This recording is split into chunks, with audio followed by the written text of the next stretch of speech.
All right. Hi, everybody. Happy Thursday. We are super excited to be here, and we have a wonderful interviewee today. So, we're super excited to get a talk with Megan and learn more about her business as a manufacturer in the state of Alaska.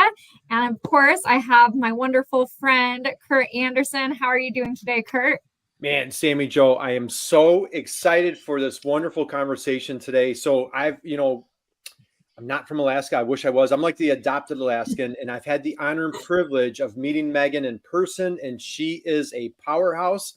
So, Megan, happy Thursday. How are you today? I'm good. I am doing really well. Excited. It's November 2nd. We still don't have snow on the ground, which is ideal. So yeah, it's been a good day. Well, that's awesome. So, hey, we're going to dig into some really exciting things that you have going on. And so, Sammy Joe, why don't you let's dive right in. Take it away. Perfect. So, first question, we'd love to just learn about your business that you have in Alaska. And so, how did Felicity Loft get started? Oh, that's a great question. So Felicity Loft, so we are a tea company based in Soldotna, Alaska. And it was started as a side project for me. I was running a restaurant full time and knew that eventually I wanted to get out of food service, but it's what I love, it's what I'm passionate about, and I wanted to stay adjacent to that. And so started looking for business ideas that were couple of constraints. I knew that I didn't want to do a product that had any kind of a short shelf life because in Alaska that's really difficult. I knew that I wanted to get a product that would ship in and out of the state cleanly, and that would pair with things that we could access here in the state.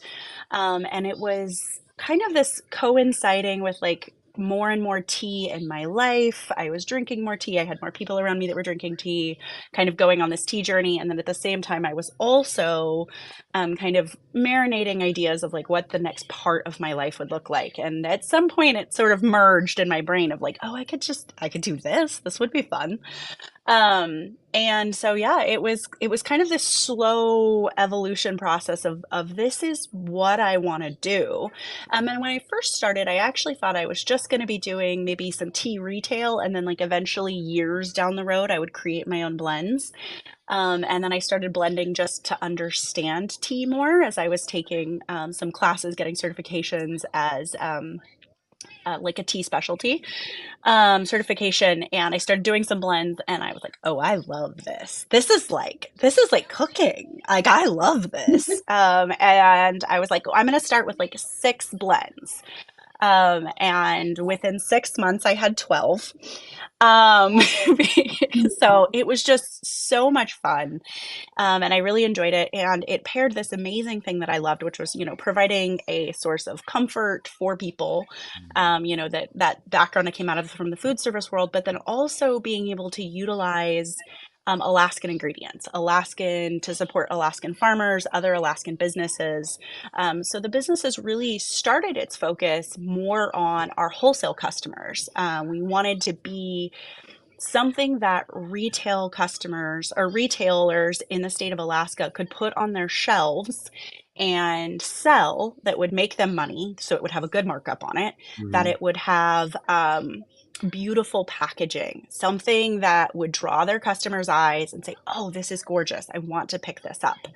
And those were things that seemed to be missing within the tea world in Alaska, specifically in the Alaskan market, was elevated packaging and a business that was focused on the wholesaler as opposed to focusing on the retail sales. So, yeah, it's sort of these things sort of, there's never a straight path. It's just Right. this like winding of how you get there. But yeah, that's how we started. So, Meg, all right, man, Sammy Joe, there was so much unpack right there. A couple of things that I want to, so again, for Megan, let's, hypothetically, we're speaking to other potential entrepreneurs, manufacturers out Yeah, there, and there's so many great things that you diagnosed, and then I want to dig it. I want to go backwards a little bit, but I yeah. love how you said like I want to get into the branding. I wanted to help my customers make money. I want to source Alaska product. What is a product that I can get to the lower 48? Just I love your tenacity and the logic. Mhm. Sometimes as entrepreneurs we get so married to like an exciting idea, but like I really feel like you dug into it methodically to build your success. could you take us one step backwards? What was your previous life? A, B, was there an aha moment when you're like, I'm taking this leap of faith. I'm going to do this entrepreneurial journey. I believe you have a family background business. Am I close? Or what was your previous life and how did you start this? Yeah. So my previous life, my degree is in economics. But I graduated with an economics degree in 2008, which was not a great time to be in economics in the There was US. something going on there at that time, right? Yeah, it was a little bit rough, Well, May of minor 2008. Great Recession. So I ended up in food service. It was what I'd known, I started as a Sonic car hop when I was 16. Oh, did you And so really?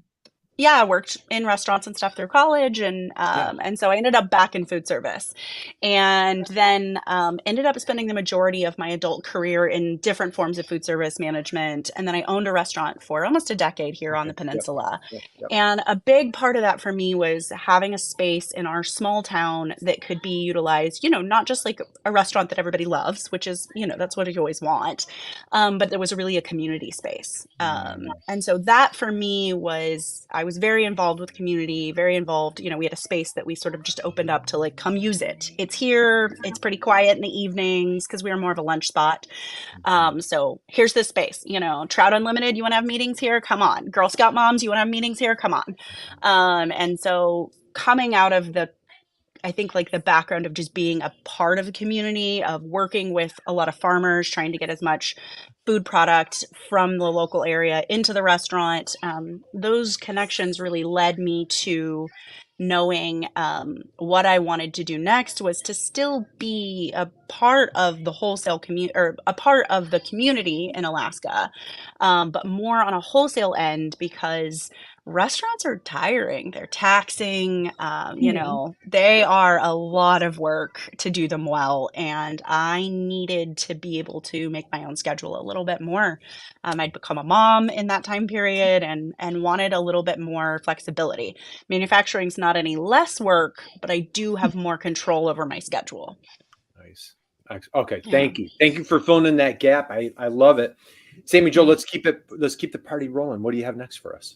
Yeah. So no, thank you so much for letting us know how you got started on this journey, where you came from, why this is important to you. Why did you decide to serve that particular market of like tea drinkers? Like, I know you said you were really passionate about like the labels and doing something kind of like different, but like why tea drinkers? Honestly, it was because it was so hard for me to get into tea. I always wanted to love tea. I romanticized tea. I loved the idea of going to tea. And that very British romanticization of tea that you think of. And part of that was from my upbringing, and part of it was from like a love of books. But it really took me a long time to understand why I didn't like tea. I loved the idea of tea, but I didn't actually like tea itself for a very long time. And once I realized what the pain points were, which was low quality, it was not following the instructions because either they weren't clear or I wasn't reading the words, and having the right tools, I realized that tea was something that people, even though, the tea growth in the last 5 years in the US is astronomical. So more and more, there's more broader knowledge about tea, but also I really wanted a safer entry point. Tea can be, there's just so much about it that it can be a little bit daunting for people. And the access that most people have to tea is actually pretty low quality. What you're drinking off of grocery store shelves is not always the highest quality. Some of it's great, don't get me wrong, and it's gotten a lot better in the last 5 years. But I just really wanted to bridge that gap and make it I wanted to make it a safer and easier place for the customer to start in. Oh, I love that. I love the way you explain that. And now I'm kind of curious, a little off. So you wanted to love tea. Like, I totally get that. So like, was there like a concoction or like experience you made where you finally tried it and you're like, oh my gosh, this is it. Yeah. I love it. Yeah. My partner comes from a tea drinking family. And when I joined the family, I was around people who were drinking loose leaf. They were experienced tea drinkers. They were making like pots and pots and pots of tea. It was absolutely bonkers, like just how much tea this family would go through. I'd never seen anything like it. There wasn't a tea bag in sight, no sachets, nowhere to be seen, just pounds of tea. And for me it was that like just experience. I just got immersed in it and was like, oh, this is how you make it. Oh, it doesn't have to be that hard. Right. It like most things, it was just exposure, and that exposure for me came from my partner's family. I'll Aw. tell you, Sammy Joe, Yeah. I've done, I don't know how many interviews. I can honestly say I can go back in time. I probably hundreds, right? Literally hundreds. I don't know if the word romanticize has ever been used on a program. And my hat's off to you, Megan, because I just, Sammy Joe, you get the best guess. You know that? So pat yourself on the back. And Megan, I know when we had a brief meeting together, just, you're just a tenacious entrepreneur. And I just love, again, like to recap how you went into this methodically, but now you're combining the emotional part of it. And I love that word on like you're just making this such an enthusiasm, like you have such a contagious enthusiasm for your product, which helps bring success, right? So many people are like, I'm just doing this because I do it, or it was a market that I wanted to get into, but like you really have a passion for this. Like all right, Sammy Joe, keep the questions coming. I'm so excited right now. No, me too. It's very evident. Like you said, like romanticize hasn't really been brought up, but like honestly, like it should, like this is your business, right? And you're Yeah. clearly very passionate about it, and it really shows through. And I love really getting to hear that backstory. So thank you.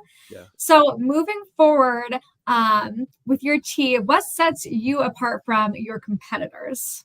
Mm.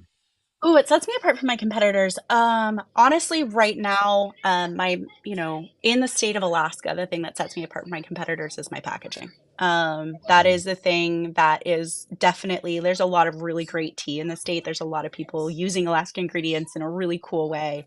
But the thing that really has allowed us to end up in a different place and on more shelves quickly is that we started with a nice looking package, and then we've continued to elevate that brand as we've had more cash flow and connections in the industry and things like that, and are going to continue to do that. So Megan, let's go here. So for other entrepreneurs out there, and so there's manufacturers that are going to go direct to consumer. So for Yeah. some manufacturers where they're they're bending metal, they cut steel, they're more that custom job shop. That branding might not be front of mind. It's becoming more and more so as they're figuring out like, hey, I need to have a strong online presence, and it's becoming more prevalent. But share a little bit, like in your previous life, your walk of life, did branding come naturally to you? Did you have to outsource or find help with it? Like if that's your set, not if, since that is your separator, how, and please don't be humble. Like if you Yeah. created this whole thing, own it and brag about it. How did you come up with your branding? So for me, the way that I came up with my branding is that I hired a professional who's very, very good at their job to Nice. do their job. Yeah. So when I started Felicity Loft, I hired a professional designer. Um, I will say I made a mistake. I hired someone, I really liked their vibe, but they didn't have any packaging experience. Okay. And I wish, going back, I would have continued to look a little bit longer until I'd found somebody with packaging experience. Because I ended up actually switching graphic designers. I love my graphic designer. She did an incredible job to start. But we have ended up shifting a fair amount because there's so much nitty gritty in packaging design.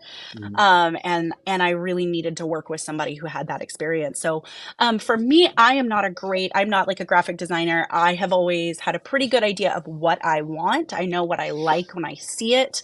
And I do a lot of research before I go to a graphic designer, because I've done a couple of different brands for different restaurants and things like that. And the key is finding the idea that you're looking for, this kind of vibe, the feeling that you're going for, the experience that you want your customer to have as they're touching your product, as they're experiencing it.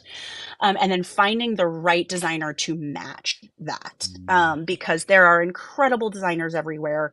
But it doesn't help you a lot if you go after somebody who doesn't have the right experience for you. And So so, go ahead, Megan. Go ahead. oh, I was just gonna say that for me, I do have an eye for what I like, and what I am lucky that I am my target. I am my own target demographic. You're your own target. And that helps because Yeah. I know what I like and I know what my friends are buying, and Right. not necessarily even by design, Right. but I'm a 37-year-old woman. Like, we are some of the best buying power, especially for my products Right. in the United States. Well, all right. So Another golden nugget there, Sammy Joe, for our friends, entrepreneurs, manufacturers out there. Boy, KYC, know your customer, know your customer, know your customer. Megan, you just hit that. And Sammy Joe, I want one more segue here. Yeah. Nutritional and value, or like, what are your so any folks out there that want to plunge into their entrepreneurial journey, and they are thinking food, or they're like, man, Megan, I really love the story. I want to be where you are. Nutritional value. What are your obligations, FDA? Like, is there anything there for tea? yeah, any kind of food manufacturing, and we are considered food and beverage manufacturing, even though we're only working with a dried good. We're not actually like cooking anything, but there is definitely still obligations there. I'm lucky, came out of food service, so a lot of this was just second nature. It's not like it's new to me. But there are tons of great resources. DEC has great resources. I know that MEP right now is like offering these conferences on different food manufacturing availability and like understanding what's necessary. FDA has a lot of rules and regulations in a lot of places, and then other places you're like, why is this not a regulated thing? So it takes a lot of research for the specific thing that you're doing. The big thing in the tea market is there is a lot of health claims going around in the tea industry, in the wellness industry. And that is not a portion of the industry that I am interested in being a part of. That's not my experience. I'm not a holistic doctor. I am not an herbalist. I love to hear what people with that experience and that knowledge have to say. But that's not me. I am making a product that is for enjoyment. I'm making a product that is for that's very approachable, and so we don't actually venture into those health claims at all. And I just honestly like tell my customers a lot. I'm like, if you're interested in this, Google is a great resource. Well, So we stay away from that line. It's a real tricky place, and we stay away from it, actually. well, good. And again, your integrity is wonderful. So, Sammy Joe, maybe an opportunity just to share with folks. And I love what Megan just said about MEP. How you work with tons of food related type manufacturers. Anything that you want to segue there on, like reaching out to the MEP, or any programs or services that you offer for manufacturers in the food sector. What are your thoughts there? Yeah. So right now I think Megan had heard about like our HACCP courses. Those are going on right now. And so we have we had an introductory HACCP course that happened yesterday, which was amazing. You get certified at the end. We have an FSIS HACCP course. It's a 2-day course that's going on today and tomorrow. Those folks are going to get certified as well at the end. It's also a more beginning level, but a lot more in depth than the first introductory just day course was. And then we're also doing a seafood one beginning next week. That again will end in a HACCP certification for food safety quality wise. Those are something that we want to keep bringing back and offering to our food manufacturers year after year. So thank you Great. for bringing that up, Megan, and mentioning that, because we know that food manufacturing takes up like a big portion of manufacturers in the state of Alaska. And so it's good to kind of start offering those different resources out there. Yeah, and it's really great to see you guys offering those resources. And I think like one thing for anyone who is a food manufacturer, depending on the level that you're getting into this, you can go the full range, especially once you get there's a huge leap from when you go from like your cottage license to when you get like your wholesale licensing and your retail licensing. And those are really important steps, and they can feel a little nitpicky from DEC sometimes, but I think it's really important that we follow those steps so that we are ensuring our customers' safety. And, honestly, long term, it's going to keep you out of trouble. And there's a lot of great resources. I know there's some places in the state that have gone and done these huge food studies, and worked with different universities to develop very specific food plans and recipes and things like that. So depending on what you're doing, there is a lot of resources out there to be able to make sure that you are offering a high quality, consistent product for your customer. Awesome. Excellent. Sammy Jo, let's keep it rolling. Oh, I think that is a great segue into our next question. So I know we are super honored to have a relationship with you at the Alaska MEP. Can you talk about some of the resources that you have used, or give examples to others that it may be a benefit of for others that are new, or they're just starting off and they're just starting off as an entrepreneur and they're wondering where to go or how we might be able to assist them?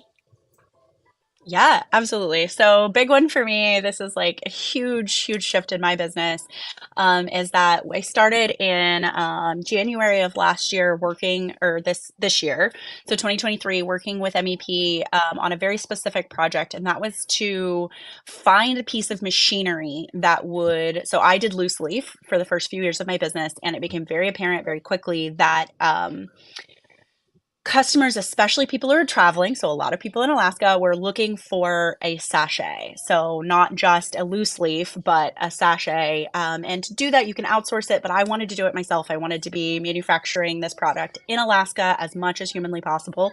And so I partnered with MEP, told them what I was looking for. They reached out to their massive network of people, and worked with New Jersey MEP, and who had a guy that they knew who does specific food and beverage machinery research. And so MEP was able to get the funding to hire a researcher to find the exact machine that I should buy.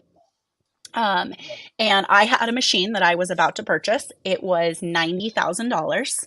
And I was just in the process of getting the funding sorted out and all of that. And then when the report came back, he had found a machine that was, by the time it's all said and done with shipping and yada yada, to get it to my door was $32,000. So saved me almost. I'm sorry, Megan. Say that number again. $32,000. So MEP saved me $58,000 because I had found a machine that worked. It was completely usable. It was great. In fact, it was about 4 times the machine I needed for what I was up to. And by taking the time to allow MEP to get in their network and asking for help, we were able to find a machine that is great for me. It still has plenty of room for my business to grow with it, but saved me an incredible amount of money. And I was able to pay for it out of pocket as opposed to going to have to get financing, which, then allows my business to stay debt free, which has been a goal for a long time. So it was a really big deal. And so now, as of 3 weeks ago, I am manufacturing. So I was already blending the tea and all of that, but now we have these little sachets. I'll open one for you. And on the inside is the little tea sachet with it's got my tag on it. It says Felicity Loft and everything. So I make these in right here in Soldotna now. That is amazing. I wish you could smell this. So, Me too. Yeah. You know what? Talk about a learning curve. Just like a nice warm cup of tea on a chilly day, and we want to just sit there and savor that wonderful cup of tea. We're going to savor. Let's recap that, Megan. $60,000 that the Alaska MEP saved you. And the great thing about the MEP, they have a guy, right? Hey, we have a guy and he's in New Jersey, right? I'm not sure how that sounded, right? Oh yeah, we really had a guy in New Jersey. That's literally how this happened. He's in New Jersey who saved you $60,000. I'm rounding up. Yeah. So Sammy Jo and to the team at the Alaska MEP, God bless you guys. I'm just getting chills just even think about that. But look at what that did for you. And I heard the 2 words, debt free. It allows you to get your business off the ground, and boy, what a great, wonderful story. kudos to you for having the humility to reach out and raise your hand and say, hey, I need some help here. Do your due diligence, do your research. And my goodness, did that save you? That's a home run. That is just an absolute home run. So what a great win-win-win all the way around. And we'll give a round of applause to the guy in New Jersey, right? So So thank you, Eric. Thank you, Eric. Kudos to that gentleman. So anyway, so guys, when you're out there, it is just, boy, reach out to the Alaska MEP. You just never know what is around the corner, what guy they're going to have to help you with, right? I never imagined that there was a guy out there whose whole job was just to like do research and give recommendations on equipment. Now that I'm like in the world, I get it. I'm like, oh my gosh, I'm so glad we had a guy. But at the time I wasn't in the manufacturing world, you know, I was in the food service world. And so, you know, it wasn't a resource that I knew that I needed. And by just calling MEP, having a conversation, like I just was like, Alyssa, this is what I'm trying to do. This is what I need to do. I've run the numbers. This is what I think it's going to cost. Like, I think that if I spend this $90,000, like I'll be able to make it back in 3 years and it'll be worth it and yada, yada. And instead she was like, what if we just like, what if we just did a little more research to make sure this is like the exact machine that you need? And then it turned out that, it was, it was crazy. It was great. What a great, can we see the tea one more time? Can you hold that up? Absolutely. So this is the packaging, you know, so you've got all the different blends. That silhouette of those mountains right there, that's actually Iliamna and her 3 sisters, which you can see from where not my house, I wish from my house, but you know, from where we live, our area. And then the sachet, and then this fabric that the sachet is made out of is a compostable material. So you could actually just throw this whole thing in your compost pile and it's going to break down. Okay, man, what a great story. So, all right, Megan, thank you for sharing that. I know we're coming into time. We're going to start winding down. Yeah. Sammy Jo, why don't you take us home? I know you've got one more question for us. Let's hit it up. Yeah, and it's my favorite question to ask. And we have been so honored to be able to work with you. So thank you so much for sharing that story. And to kind of round us off, what are you most excited about with the future for Felicity Loft? Yeah, I mean, right now I'm just like really, really excited to get these sachets like selling. Like I have them, but they're not for sale yet. So in the like next 2 weeks, that's the thing that I'm most excited about. But I think the thing that I'm most excited about right now is moving forward. Felicity is going to be able to, with these sachets, is going to be able to service a lot more of the hospitality market, which is a huge part, obviously, in the summers, tourism. It's a huge, huge deal. And so being able to have people who are coming to Alaska drinking tea that's made in Alaska, that's manufactured, you know, here in town. And the big deal about that is that the more buying power that I have for specific ingredients, I get to turn around and say, like, look, this is an ingredient that grows in Alaska already. Let's start processing it here in the state, and I will buy it from you. I'm going to buy 1,000 pounds of that next year. If you can process it, if you can grow it and process it, I'm going to buy 1,000 pounds of that from you. And this ability, this sachet, the more buying power I have is going to allow us to be able to work more with farmers, to be able to do more food security in Alaska. And that is the big deal. And one of the big focuses of Felicity from the beginning, I know I only kind of briefly touched on that, but like coming out of working with so many farmers in the food service industry, being able to have a product grown in Alaska, but that's usable year round is a really, really big deal. And so we've been in some conversations with MEP and some other state organizations to figure out what does getting a processing facility look like. And so that's on the big horizon. The Alaska Food Farm Policy Council meeting is coming up next weekend. And so there'll be a lot of really fabulous conversations that come out of that. So yeah, that's my next big goal is I want to buy as much ingredients inside the state as possible. That's amazing. Yeah. And that's an amazing goal. And I'm getting really excited. And thank you for bringing up that Food and Farm Festival. We're super excited to be able to see you there. Can you tell us a little bit more about really what you're going to be doing there and like what you're going to be like listening to? And I believe you're going to have a little spot so you can highlight your product, right? Yeah, I actually, MEP is going to graciously share some space with me because I live about 3 hours away. So for me, it's not like a quick trip, but I'm going to come up for the day. The thing I think I'm most excited about is to just be able to connect with some of these people that I've been in phone calls with, and I've met via email and here and there, and be able to like meet in person and hear from the farmers, what are their pain points. And I think, these kinds of one-on-one conversations are the best way of like, how do we find this solution? Where is this middle ground between what I need as a final product and what you are growing? So I think those conversations are the thing I'm most excited about. Wow. I'm excited to see you too. Yes. All right. So Sammy Jo, as we wind down, first off, everybody out there, let's give a huge round of applause for Megan for just being just this wonderful, what an inspiration you are. I love this conversation. We wish you just massive, massive success. I've had the honor and privilege of meeting you in person in the Kenai Peninsula, and I cannot wait to come back and just check out just the growth and the excitement and success that you're enjoying at Felicity Loft. And so, Sammy Jo, let's close this out for today. And just what a great story. So thank you, Megan. Thank you for everything today. This was a gift. Thank you. Yeah, no, thank you so much for joining us, Megan. I really appreciate you taking the time to hop on here and tell a story. And I know it's really inspirational to other entrepreneurs and manufacturers out there as well to be able to listen to you. So I really appreciate it. And thank you all for joining. We do these every 2 weeks. So we'll see you in a couple of weeks on Thursdays at noon. Thank you. Thank you for having me. Have a great day.